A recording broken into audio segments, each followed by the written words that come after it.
Detroit Pistons select Cade Cunningham, Oklahoma State. Alright, Pistons fans, so in today's video, we're going to be talking about next year's NBA draft. In my last time that I did a draft video, I was focusing more on Chet, Holmgren, and then also Jabari Smith for the most part, and I didn't really give too much love to Jaden Ivey. But in today's video, I want to focus on him because he has been killing it recently. He has continued to impress me and rise on multiple draft boards. So it's time to talk about Jaden again.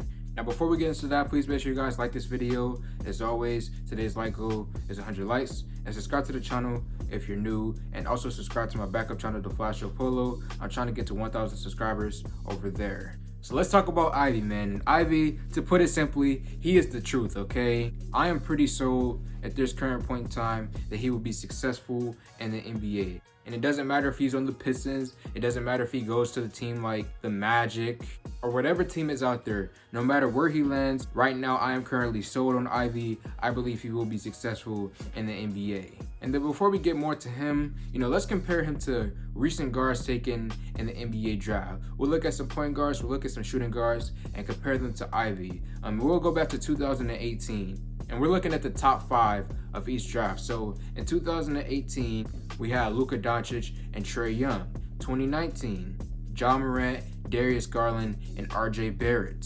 In 2020, we had Anthony Edwards, LaMelo Ball, and I think Isaac Okoro was in that draft as well. And then this most recent one, we obviously had Cade Cunningham and Jalen Green. So when you compare Ivey to the rest of those guys, I would say that he's slightly a tier below most of them. I don't believe that he's going to be Luka. He plays similar to Ja, but I don't think he'll be a Ja type necessarily in the NBA. LaMelo Ball, Anthony Edwards, I feel like for the most part, he's slightly a tier below the rest of those guys. But that's not to diminish him. He's still a very talented player and has high potential.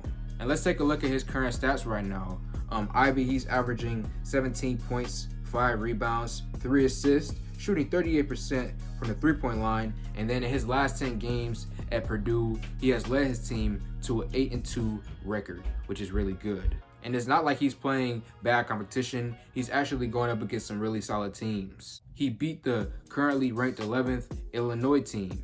He went up against Ohio State, the 16th ranked team, and defeated them. And then the University of Michigan, they're not having the greatest season right now, but still wanted to mention them because even though it's a down season for them, I do feel like they play some tough basketball. So Ivey went up against all of those teams and defeated them. Now, yes, with the help of his teammates as well, but to focus on him, he led the way.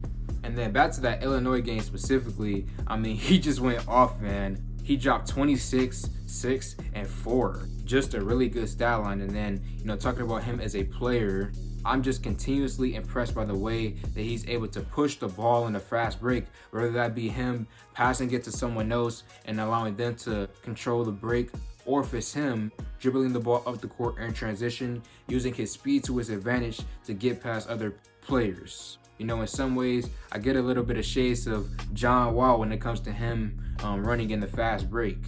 Now, I know a lot of people don't have too much respect for John Wall because due to his injuries, he's fallen off in his career and he's nowhere near as good as he once was. But during John Wall's prime, running in a fast break was spectacular, man.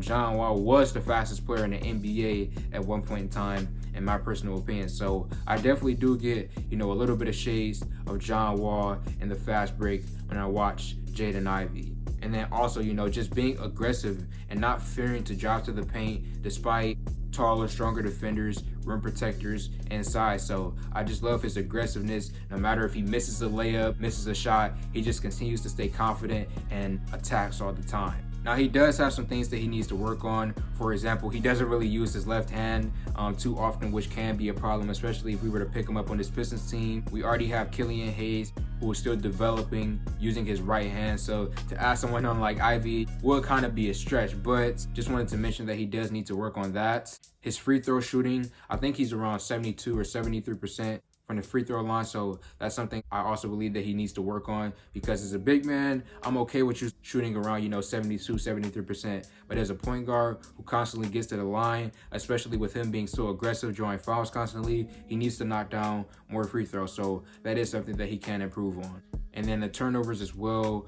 Even though he's had a lot of success recently, his turnovers have also been pretty high, so he needs to get that down as well. So that's basically everything, man. Pistons fans, let me know your thoughts about Ivy right now in the comment section below. Just wanted to show him love because he's been killing it recently. I'm still not necessarily a fan of us taking him at number 1 if we were to get the first overall pick again, but if we fall to number 4, number 5, I'm definitely open to it. And then if he continues to have success like this, he could even get higher in the draft boards, possibly number 3, number 2. So that's basically everything, man. Let me know your thoughts in the comment section below. Like this video, comment on this video, share this video. Thank y'all for 4K, and I'm out.